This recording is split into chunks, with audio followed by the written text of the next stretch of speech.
pagbibigay pugay at pagpaparangal sa ating mga kababayang naninindigan at nagpapatunay sa kahalagahan ng katapatan at dangal. Ehemplo. Dan Andrew Cura para sa Ehemplo.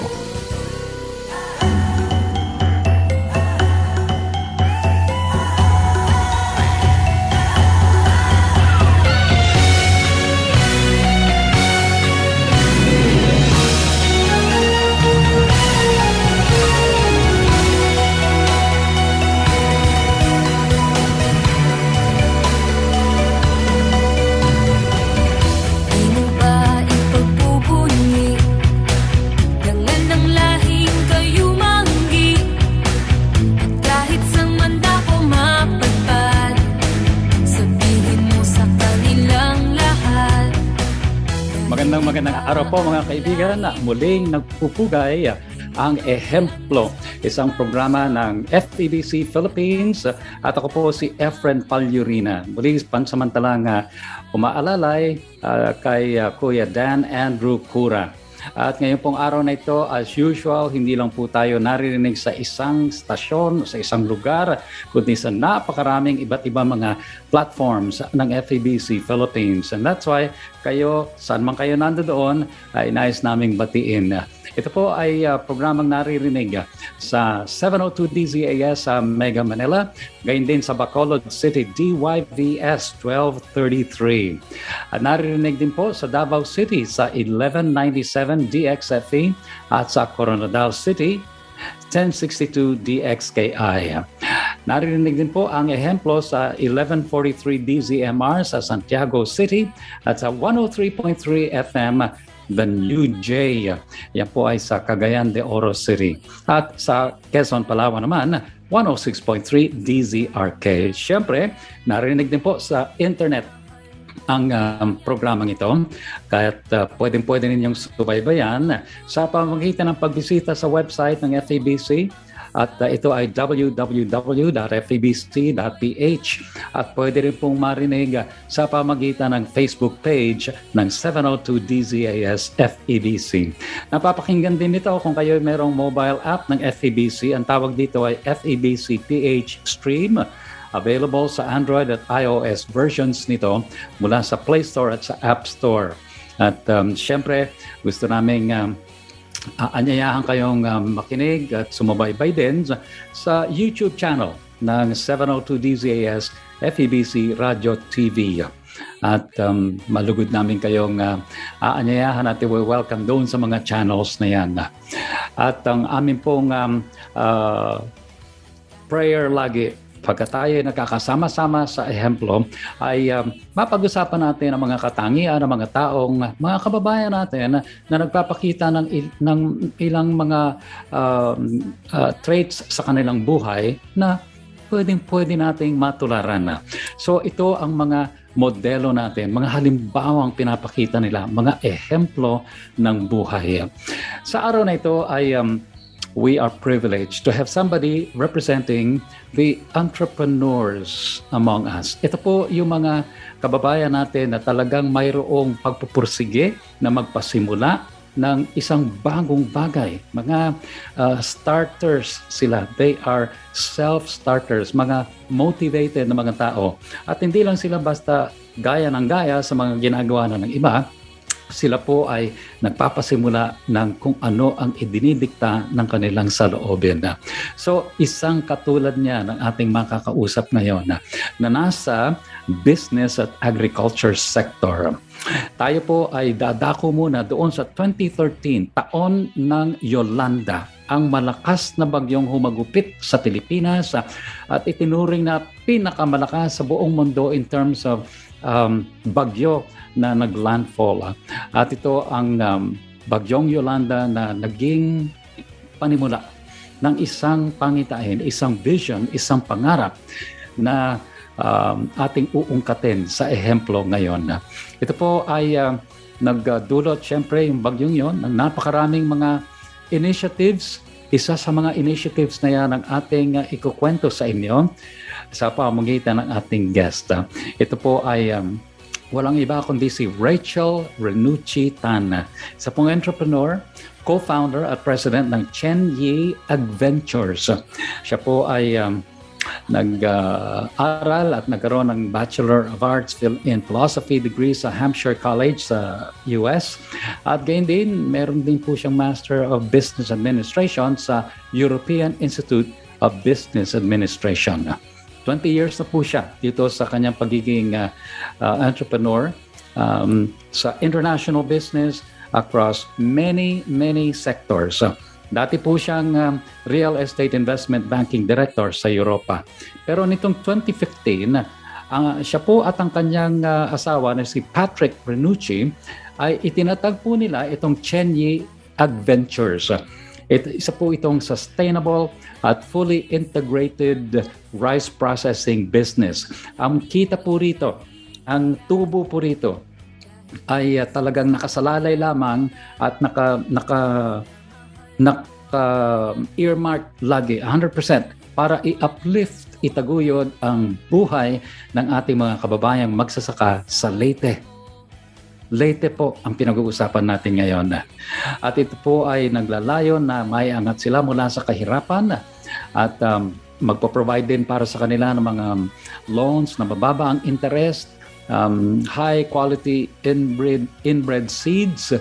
Yan po ang punla na ginagamit ng mga magsasakang ito, mga fertilizers at equipment para ma-mechanize itong planting at harvesting system para makaproduce ng mataas na kalidad ng bigas na galing sa Leyte. Hindi po natin masyadong napapansin na Leyte pala merong bigas po na nanggagaling doon. So in 2019, ang kanilang produkto na pinangalanang Dalisay Rice ay nagsimula na i-produce at i-distribute. Ito po ay kilala din bilang Renucci Rice. Recognized po siya bilang ikatlong pinakamataas na kalidad ng bigas sa buong mundo during the World Rice Conference of 2019. Exciting! Pakinggan po natin ang kwento niya. Yan po ay sa pagbabalik ng ehemplo. Ang ating pagkakwentuhan kay Rachel Renucci Tan. Abangan po ninyo in just a short while.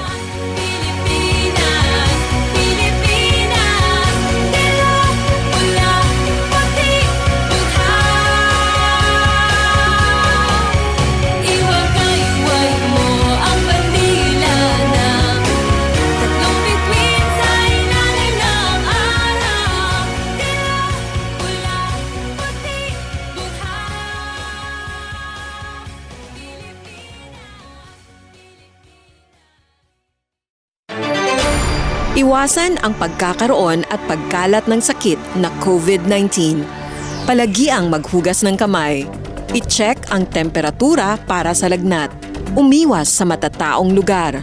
Iwasang hawakan ang mukha kapag hindi pa nakakapaghugas ng mga kamay. Iwasan muna ang pagyakap, beso-beso o paghalik sa ngayon. Maging maingat, maging ligtas. Basta't laging handa at sama-sama, kaya natin to. Hatid sa inyo ng PCOO, DOH, KBP at ng himpilang ito. Sumasahimpapawid mula sa Maynila. Ito ang Far East Broadcasting Company Philippines. FEBC. Himpilang 702 DZAM. Agapay ng Sambayanan. Kasapi sa KBP, kapisanan ng mga broadcaster ng Pilipinas.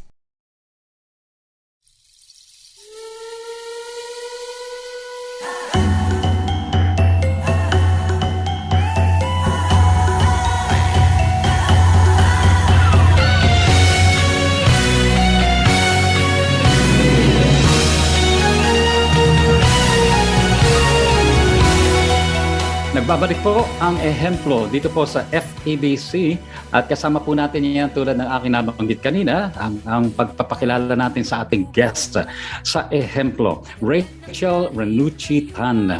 Rachel, magandang araw. Kumusta na? Kaputi naman po. Ayun.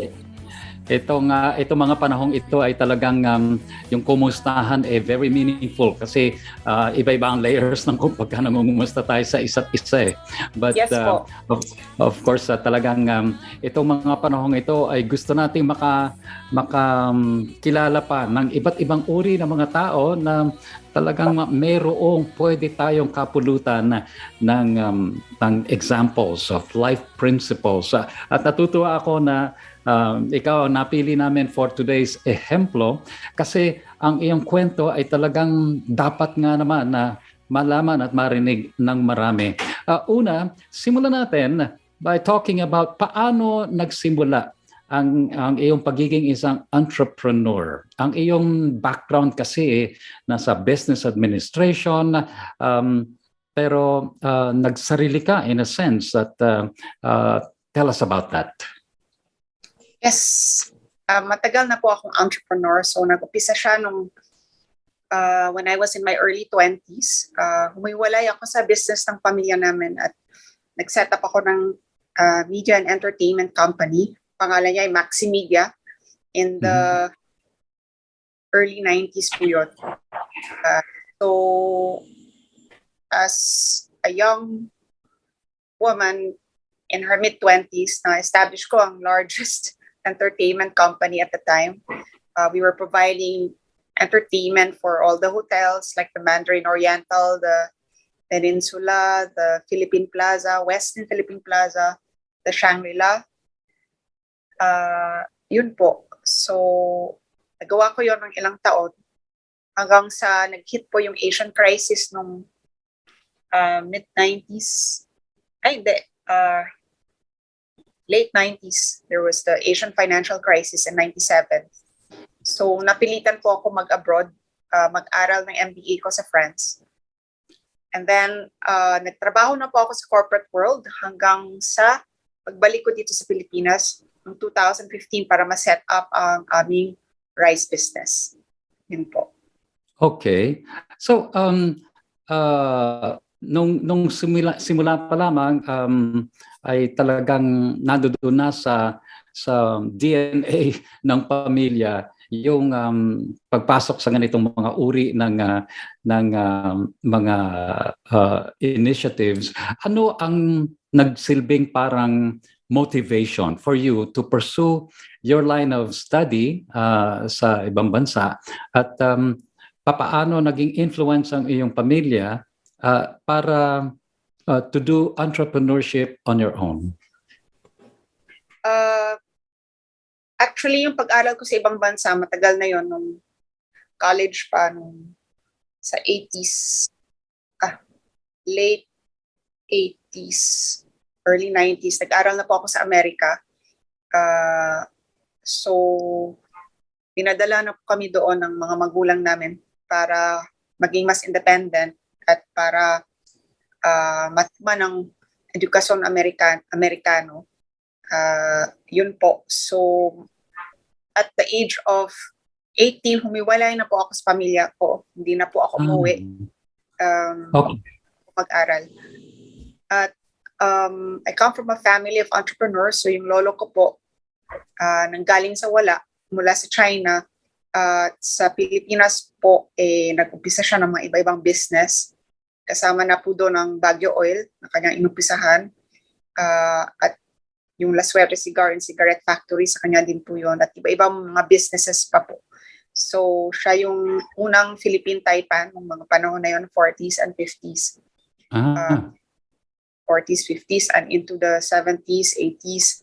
Ayun po. Tapos, father ko po, siya po ang nag-umpisa ng the largest ad agency na Philippine-owned, 100% Philippine-owned. Nasa top 5 siya. Tapos, naumpisahan din niya ang ABC Channel 5 nung panahon ni Presidente Aquino na kuha niya ulit yung license to operate Channel 5. So, sa kanya din yun. So, yun po. Galing po ako sa family ng entrepreneurs.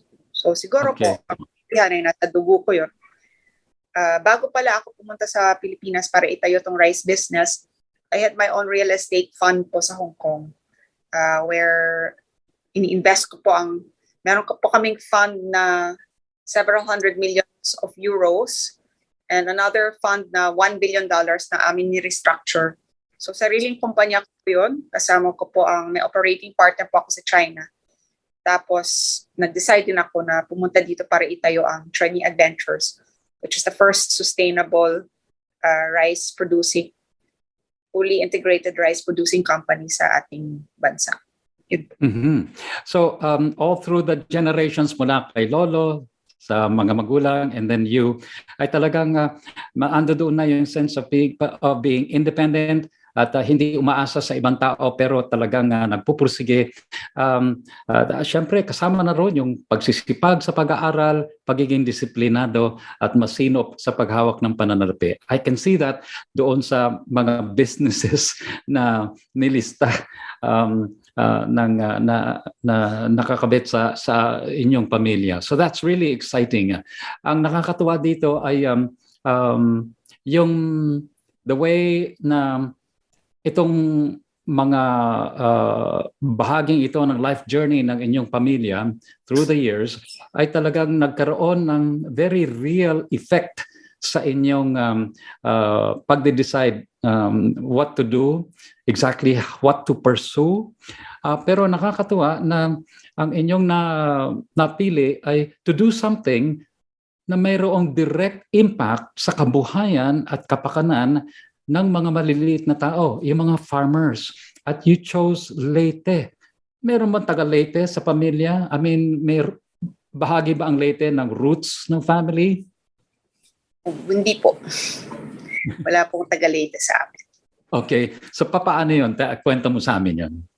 Ayun po, kasi nangyari po yung Typhoon Yolanda. So, Yes. gusto po namin mag-asawang tumulong. At nakita din namin na marami siyang rice fields, punong-puno ng rice fields, pero walang mga post-harvest facilities. So sabi namin, sige po, mag-invest tayo para lang matulungan ng probinsya, matulungan ng mga farmers, at makaproduce din tayo ng magandang bigas para sa mga ating mamamayang Pilipino na hindi na lang tayo import para makatikim ng masarap na bigas. Masarap na kanin. Actually, mas masarap ang local rice sa imported rice kasi bagong ani siya, hindi kailangan lagyan ng chemicals, at bago siya lagi. Kasi ang imported rice, most of the time, luma na siya at maraming chemicals na spray. Oo. Okay. Wow, that's good to know, good to realize. Kasi kadalasan mas mura lumalabas yung imported na bigas kesa doon sa inaani dito dahil nga doon sa maraming mga factors. But sa inyong mga ginagawa ngayon ay how do you assess itong takbo ng iyong life work in the rice producing business? Are you happy? Where do you think it will take you? Ano pa ang nakikita ninyong mag-asawa na mangyayari pa sa inyong adventures? At the end of the day, sumusunod lang kami sa plano ni Lord. So, bahala na po siya kung saan niya gustong dalhin ang aming negosyo. Basta kami, patuloy pa rin ang aming mission na tulungan po ang mga farmers. Nagtayo na po kami ng school, Farm Academy. May 1,000 students na po na tinuturuan namin ng high-tech farming, mga anak po ng mga farmers to. So, tuloy-tuloy pa rin ang pagbili namin ng palay sa magandang halaga at pag-produce ng magandang bigas. Saan po to patungo? Siyempre gusto namin na mapalago pa tong negosyo namin. Maraming nangyayaring pagbabago sa ating bansa tulad ng election. Nag-iiba na ang ating gobyerno at sana kung sino man ang umupo, protektahan ang local agriculture natin. Pero it seems we're on the right track naman sa takbo ng election. At hindi na ulit natin ituloy ang ganitong policy na free rampant importation ng bigas. At hindi lang bigas actually, lahat ng mga produkto na lang free importation ng ating gobyerno. So, kailangan talaga protektahan ang local agriculture kasi mahalaga po sa ating lahat ang food security. Dahil po sa pandemya, dahil din po sa gera, sa Russia at sa Ukraine, naging mas importante pa ang food security para sa atin lahat. Para sa buong mundo. Halimbawa, Ukraine and Russia can't export wheat anymore. So, nagiging problema po yun. So, hindi po tayo pwedeng umasa sa import economy. Kasi po, sa mga mahalagang bagay tulad ng pagkain, tulad ng basic commodities, lalo na ang bigas, kailangan po maging self-sufficient ang ating bansa. Okay lang naman mag-import during lean times, pero hindi po tayo pwede maging import reliant as a country. So, may gusto kaming gawin is makatulong man lang sa ating food security goals. Yes. Napakagandang pangarap yan. It's a vision na maraming mga Pilipino ang gustong makita yan become a reality in our lifetimes. Parang naririnig ko na naman yung sinasabi ng inyong pamilya, children need to be independent. Kaya sige, mag-aral na kayo sa ibang bansa and be on your own and use your talents, use the values na natutunan ninyo sa family and make those things work for you. Parang nakikita ko na gusto ninyo mag-asawa to see that kind of independence din na maranasan ng mga Pilipino. Lalo na, very rich ang ating bansa at yan ay narinig na natin in many ways over the past several generations. Nabanggit mo na mayroon kayong gustong ma-achieve pero ang Panginoon ang magpaplano niyan at magsasabi niya na. And it's good to see na kayong dalawa na mag-asawa ay team, parehong-pareho ang inyong nakikitang dapat na katunguhan nitong inyong business venture na ito. Tell us, paano nagsimula yon and how are you able to maintain this unity and harmony sa inyong vision? Kami pong dalawa, ang pananaw namin sa buhay kung anong inumpisahan ka lang matapos. Kahit gaano man kahirap ang landas, kahit marami pang mga challenges yan at marami mga obstacles, marami mga problema, marami mga struggles. Kung ano pong inumpisahan, kailangan pong tapusin. So, sa landas po na to, wala naman masyadong maraming mga options kasi isa lang naman ang objective na magtagumpay, lumago ang negosyo. So, kahit mag-away kami or magdebate or di kami magkasundo, kailangan talagang maghanap ng solusyon na at the end of the day, magkatugma siya. Kasi kung hindi, wala tayong patutunguhan. Ganun po yun. Okay, sige. Marami na ang nakabasa sa inyong kwento na marami na ang nakasubaybay sa naging takbo ng inyong pagsasamahan and then into your business venture. Pero para doon sa mga hindi pa nakabasa nito sa iba't ibang mga publications, briefly tell us how did it all start? Ang inyong pagkikilala at pagiging mag-asawa and then pagiging partner sa gawaing ito. So, nagkakilala po kami sa France noong 2004 at so na-introduce po kami ng common friend, nagkakilala po kami, nag-blind date at nagnobyo na kami, tapos over time noong 2007 pinakasal kami dito sa Tagaytay at yun na po noong 2009 lumipat po ako sa Hong Kong para umpisahan yung business ko, so back and forth po ako ng Hong Kong saka Paris. And then, noong 2014, sabi namin, dapat makatulong tayo dito sa Yolanda. So, sabi namin, punta tayong dalawa, iwan natin ang lahat sa France, saka sa Hong Kong, at umpisahan natin tong proyektong to na magkasama. Yun po. Okay, wow. Isang French-Italian, isang Filipino-Chinese, nagtagpo at pinagsama para maging team sa iisang mission to help people rise above the poverty matapos ang isang matinding kalamidad. Yan ang kwentong gustong-gusto nating naririnig kasi yan ay nagbibigay ng pag-asa sa maraming mga kababayan natin. Babalikan po natin ang kwento ng ating ehemplo ngayong araw na ito. Matapos lang po ang ilang paalala and then babalikan natin si Miss Rachel Renucci Tan.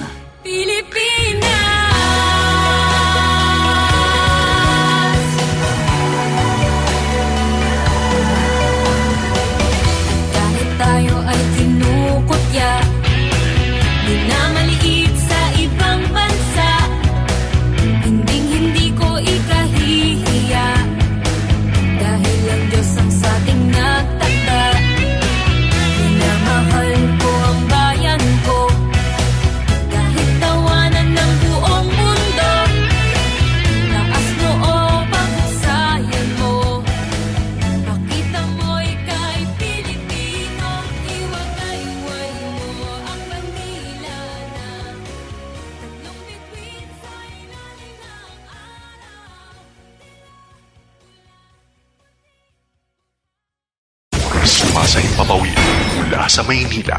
Ito ang Far East Broadcasting Company Philippines. FEBC Himpilang 702 DZAM. agapay ng sambayanan. Kasapi sa KBP, kapisanan ng mga broadcaster ng Pilipinas. Iwasan ang pagkakaroon at pagkalat ng sakit na COVID-19. Palagiang maghugas ng kamay. I-check ang temperatura para sa lagnat. Umiwas sa matataong lugar. Iwasang hawakan ang mukha kapag hindi pa nakakapaghugas ng mga kamay. Iwasan muna ang pagyakap, beso-beso o paghalik sa ngayon. Maging maingat, maging ligtas. Basta't laging handa at sama-sama, kaya natin to. Hatid sa inyo ng PCOO, DOH, KBP at ng himpilang ito.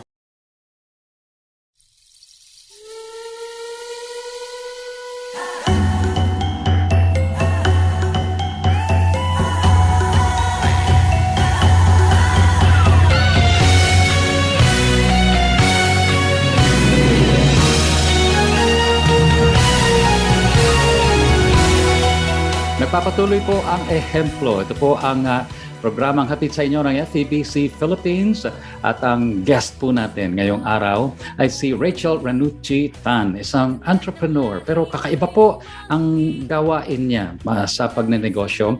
Ang Chen Yi Adventures na siya ang co-founder at presidente ay nagsimula dahil sa pangitaing makatulong sa mga kababayan natin, lalo na doon sa Leyte kung saan nahagupit ng husto ng bagyong Yolanda noong 2013 ang kanilang bayan.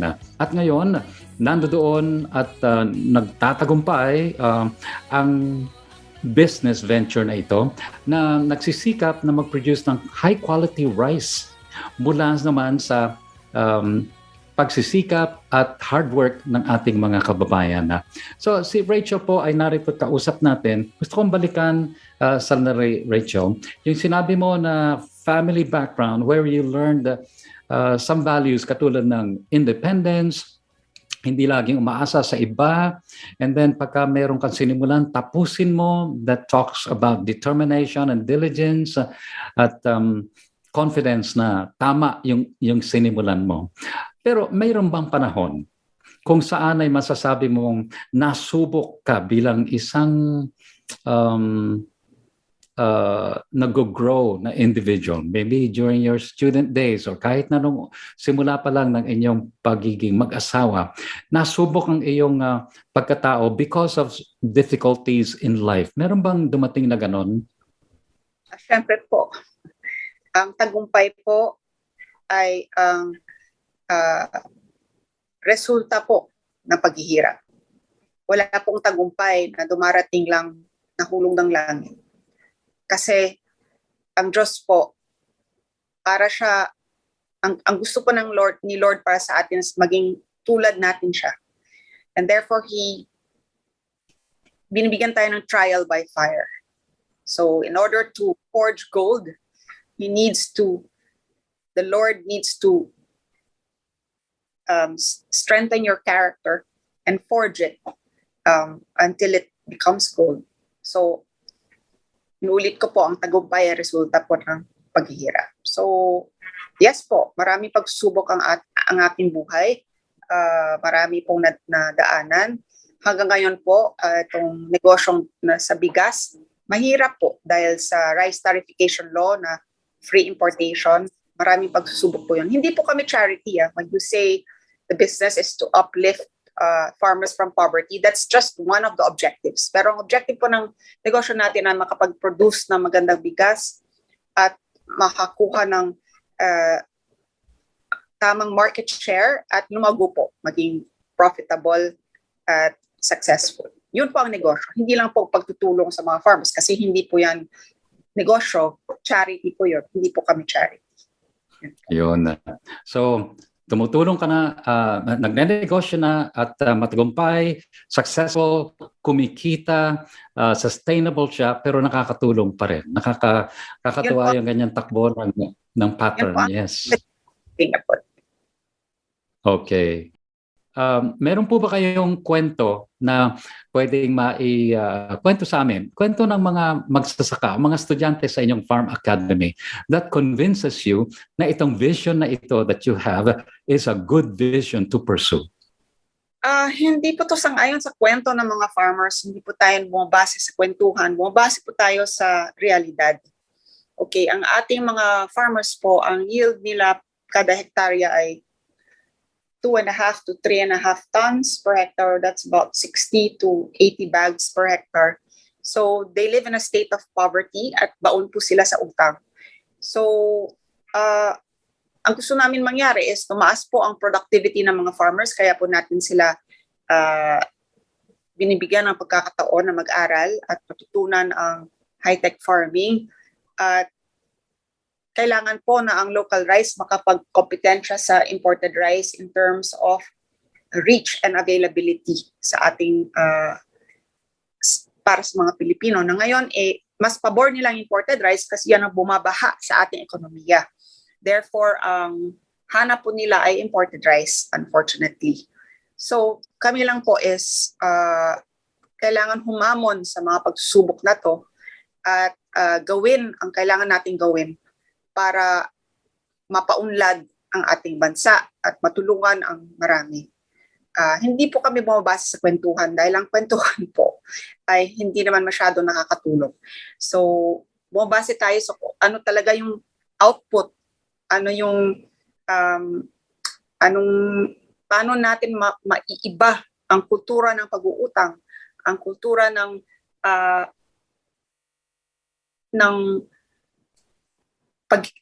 pag-uutang at pag-aasa sa iba.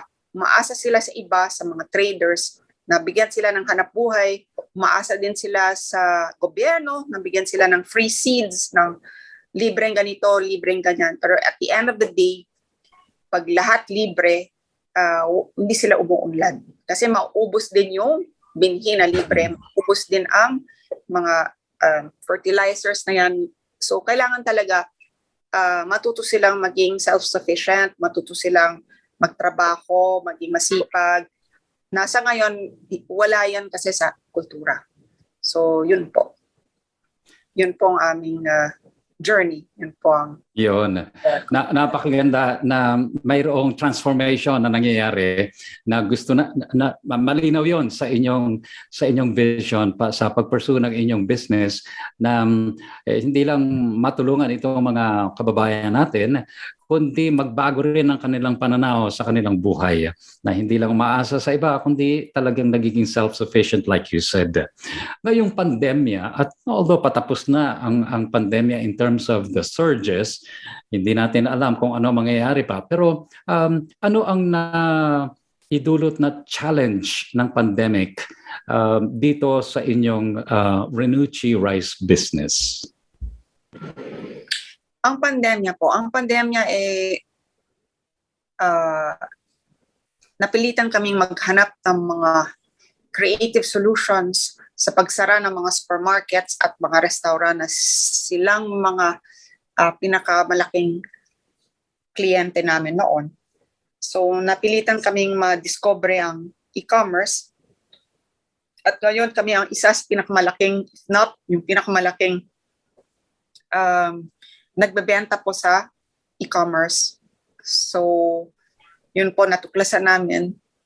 Tapos po natuto rin kaming i-develop ang local market sa Leyte at sa Cebu. Imbis puro Manila na lang ang aming susuplayan ng bigas. So, nangyari din po yun.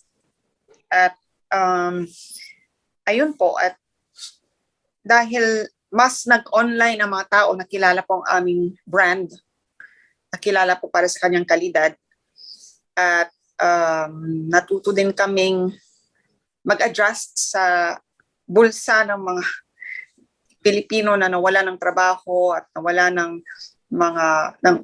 purchasing power. So nag-adjust din po kami doon. So ang bigas kasi basic siya. So pagkain niya ng mga tao. Napaka-importante niya. Kahit kailan, may gera, may pandemya, hindi kailangan mong kumain ng kanin.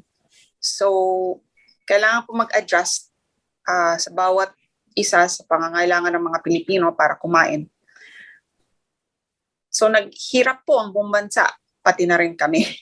Dahil syempre, kung may dalawang kalaban yan, yung pandemya at saka yung rice tarification law. Na Yes. yan, dumagdag sa mga pagsusubok namin. Pero yun po, as business kasi you have to be flexible, kailangan mag-adjust, mag-adapt, at sa awa ng Diyos, nandito pa kami at hopefully darating din ang panahon na lalago din kami as a business kasi naniniwala po kami na sa plano po yun ni Lord. So, kapit lang, laban lang, at ituloy lang namin yung ginagawa namin. Okay. Nabanggit mo kanina na hindi lang yung pagpaproduce ng bigas ang main na ginagawa ng Renucci Rice ng Chenyi Adventures, kundi meron ding eskwelahan ito na tinuturuan ang mga farmers. Can you tell us a little bit tungkol doon? Yes, so there's the Renucci Rice Farm Academy. That's a partnership po with TESDA and the local government of Leyte, so yung the governor's office, na sila po nagpo-provide ng scholarships sa mga farmers ng, for now, Alang-Alang Leyte. So 1,000 na po mga estudyante. Kami po nagpo-provide ng training, nung classes, nung lahat ng gamit para po matuto silang mag-high-tech farming at matuto silang ipalago ang kanilang harvest, ang kanilang ani, matuto sila ng tamang planting protocol. At ito po, bawat estudyante po, binibigyan ng scholarship kung pumasa sila ng TESDA at saka ng nung mixed program ni Governor Mick Petilla po nung Leyte. Okay. At nabanggit mo rin na meron kayong vision to expand. Ibig bang sabihin, beyond Leyte, itong inyong nakikita? Hindi po. Dapat po ang ibang mga rice producers or ibang mga negosyante, sila po ang mag-expand sa labas ng Leyte. Yun po. Matuto sila Okay. sa modelo namin sana at gawin nila yung ginagawa namin at expand sa iba-ibang lugar. Yun po. Okay. At mukhang itong mga estudyante sa inyong Renucci Rice Farm Academy ang magiging malaking factor sa pag-expand na yan para maituro sa iba yung Renucci Rice model na iyan ng modern at mechanized farming. Estudyante po natin, mga farmers po, hindi po sila negosyante, hindi sila makaka-expand kasi wala naman silang ang financial capacity to expand. Pero sana po sila as farmers, matututo sila at ma-improve nila yung farming practices ng mga magulang nila. At sana po, sa pag dumadami po ang estudyante, mas mai-improve ang overall farming community. Ang kailangan po mag-expand ay yung mga negosyante, yung mga may kapasidad, financial capacity to roll this out nationwide. Ayun, ay sana nga makita ng mga business people ng business sector natin ang magandang kombinasyon ng paggawa ng business at pagde-develop din ng ating mga farmers, local farmers sa kanilang ginagawa. Well, bago po tayo dumako doon sa ating mga final question, ano po masasabi ninyong pangaral o values na nagsilbing pamantayan ninyo sa inyong pagnenegosyo at pagtuturo sa mga farmers na gusto ninyong matutunan ng mga estudyanteng ito? Nabanggit na ninyo you want them to be more modern in their farming methods. Meron pa bang ibang mga values na gusto ninyong ma-pick up din ito mga farmers na ito? Kailangan po nilang maging masipag kasi marami pong farmers medyo tamad. Gusto nila, hindi nila binabantayan ang crops nila, so hindi nila na lalagyan ng maiging fertilizers, hindi nila naman walang pest management. Saka sana po tumigil na yung pag-uutang kasi yun po ang nakakapagsira sa kanilang hanap buhay at sa kanilang mga buhay. Yun po. Pero mahirap labanan ng kultura na matagal nang nandyan at sanay po silang umutang, hindi naman sila makabayad, tapos magiging baon sa utang sila. Marami pa rin nagre-resist ng mechanized farming dahil hindi sanay. Yun po. So, ang pinakamahalaga po ay ang pagbabago. Pagbabago ng pananaw sa farming. Sana maturing nilang parang negosyo ang kanilang farm. At ayun po. Pero kailangan din ng suporta ng gobyerno dahil itong agrarian reform natin hindi po nakakatulong sa farmers kasi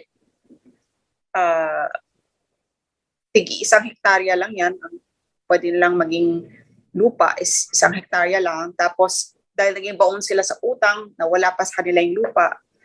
Tapos marami na nagpa-farm na hindi owner, hindi may-ari, hindi rin sila tenant, caretaker lang sila. Kung caretaker ka lang, wala kang pakialam dahil hindi naman sa'yo yung lupa. Yun po. So marami po mga problema na kailangan pong gawa ng solusyon para po maiba ang kultura ng mga farmers at para magkaroon ng totoong pagbabago sa kanilang komunidad. Ang eskwelahan po ay isa lang sa solusyon pero hindi lang po pwedeng siya lang ang solusyon. Yes. Kaya magandang mayroong partnership like you said with TESDA and then the local government din. Meron bang bright spots nakikita kayo sa inyong future na mag-asawa sa pagpupursige dito sa pagtuturo sa mga farmers na ito? Meron bang positive results kayong napansin naman sa ilan sa kanila? Opo naman. Yung mga sumusunod naman tumataas ang kanilang productivity, tumataas din ang kita nila. At kahit papaano kung libo-libo na mga estudyante natin, alam mong may libo-libo ng mga anak ng mga farmers na alam nila ang tamang protocol ng pagsasaka at sana naman ma-apply nila sa buhay nila. At ako very optimistic ako sa dating ng bagong gobyerno dahil sa tingin ko ang ating magiging bagong gobyerno ay susuportahan talaga ang local rice industry, local agriculture dahil nga nagiging importante talaga ang ating food security. So itong mga pagbabago na pwedeng mangyari very optimistic talaga at sana maipapatuloy natin ang pwede natin gawin para umasenso ang ating bayan at ang ating mga kapwa Pilipino. Napakagandang pangarap yan at sana nga ay magkatotoo ang minimiti ng bawat Pilipino na maipagpatuloy itong journey towards food security na ating bansa sa iba't ibang mga levels, particular na sa pagsasaka.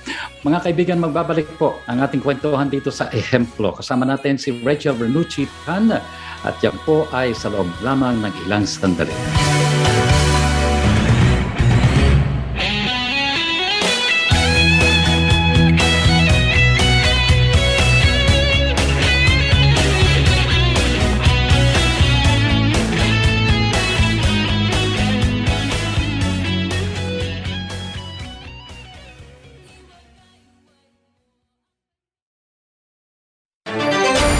Iwasan ang pagkakaroon at pagkalat ng sakit na COVID-19.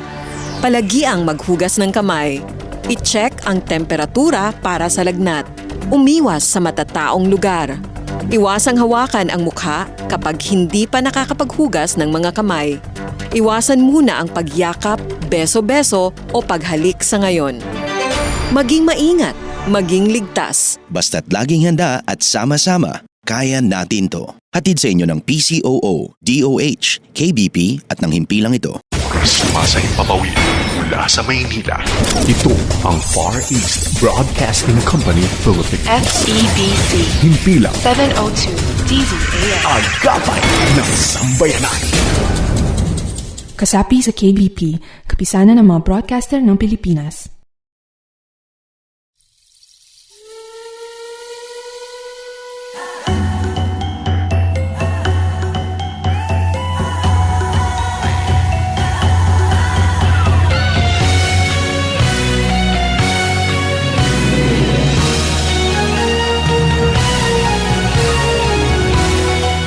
Kayo po ay patuloy na nakikinig at nanonood, sumusubaybay sa Ehemplo. Isa pong palatuntunan ng FEBC Philippines na sumasa inyo para ipakita ang iba't ibang mga larangan na pinapasok ng ating mga kababayan para mayangat ang buhay ng ating mga mamamayan. At gusto nating i-feature ang iba't ibang mga larangan ito sa business, sa education, at ngayon sa agrikultura, sa pagnenegosyo, sa pamagitan ng ating guest ngayon, Rachel Renucci Tan ng Renucci Rice at Chenyi Adventures. Sila po ay nasa Leyte at tumutulong sa ating mga kababayang magsasaka, hindi lamang sa pamamagitan ng pagnenegosyo sa bigas, kundi sa pagtuturo din sa mga farmers natin doon sa Leyte sa pamamagitan ng kanilang Farm Academy in partnership with TESDA and the local government. Nakakatuwa na mayroon at mayroong mga nagre-respond in a positive way para makitang meron palang pagbabago doon sa productivity pagka sinunod ang mga prinsipyong kanilang natututunan. So that's a good thing na panghawakan natin sapagkat hindi pwedeng parati na lamang tayo ngang umaasa sa iba. Tulad ng ating narinig na isa sa mga values ng ating guest ngayong araw. Rachel Renucci Tan, isang entrepreneur. Paano sa iyong tingin nagiging isang ehemplo ang isang tao sa panahon natin ngayon? Okay, kailangan po siguro na maintindihan ng mga problema ng ating bansa, problema ng ating daigdig, at mag-isip kung paano natin gagawa ng solusyon para magkaroon ng pagbabago. Kailangan po ang constant innovation. Hindi po tayo pwedeng tumigil lang sa isang lugar at hayaan na lang lumipas ang panahon. Kailangan po na engaged po tayo.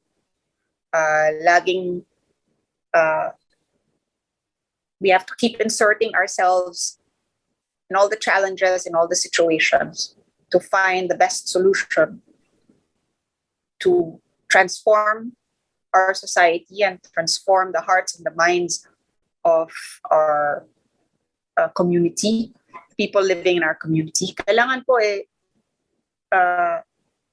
maghanap ng landas para umunlad po tayong lahat.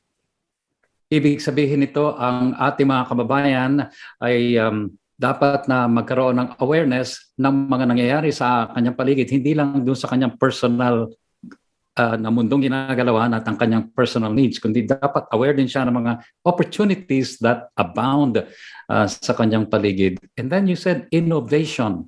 Dapat parating mayroon kang naiisip na solusyon para sa mga bagay na pinoproblema ng marami.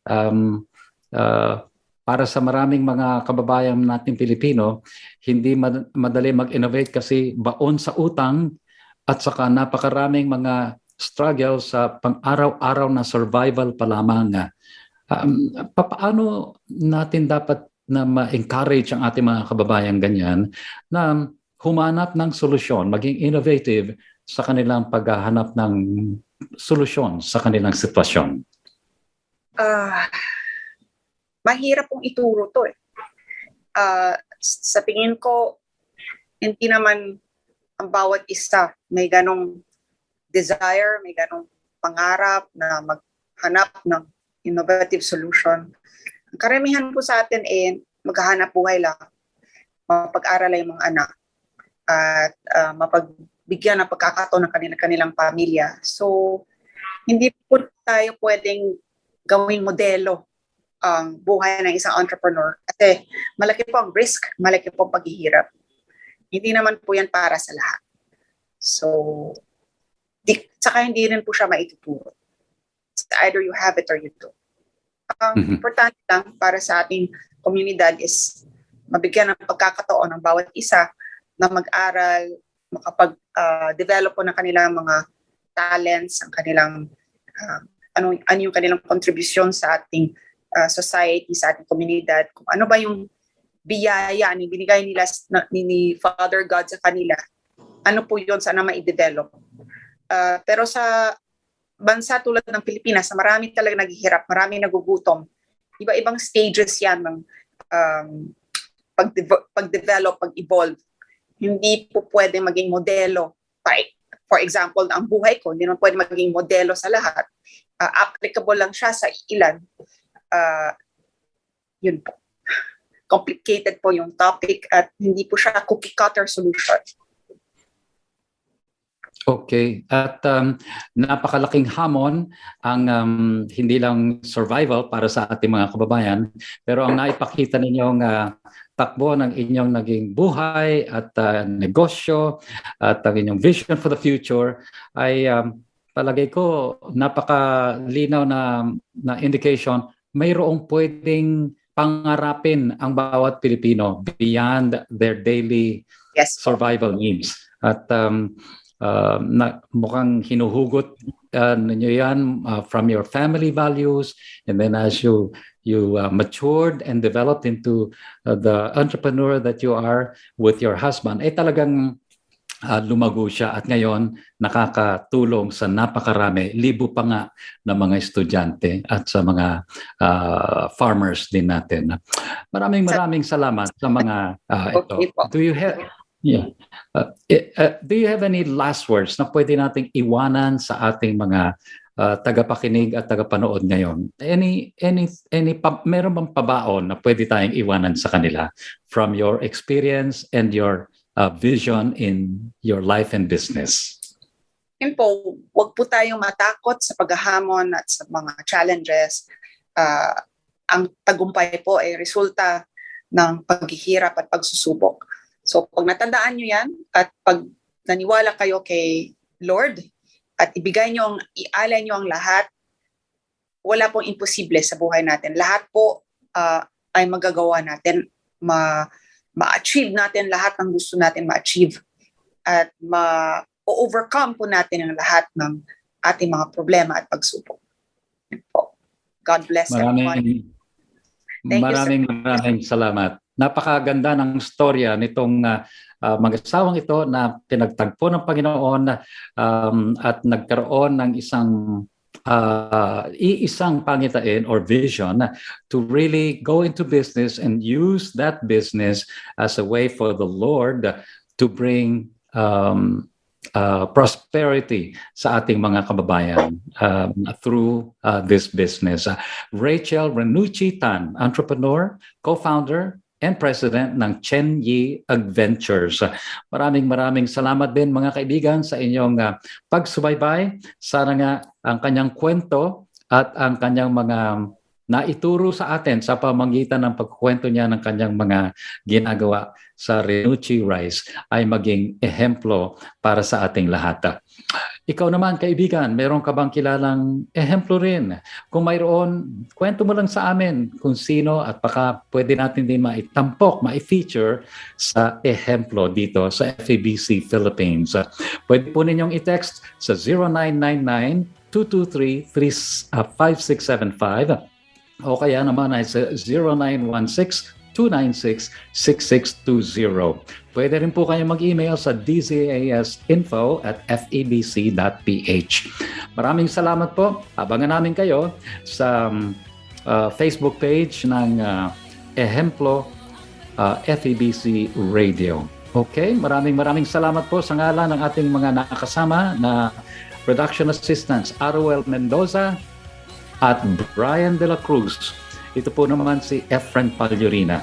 Umahalili po pansamantala kay Dan Andrew Cura at nagpapaalalang saan man, kailanman at kahit sa maliliit na paraan maging isang mabuting ehemplo ka, kaibigan. Maraming salamat po.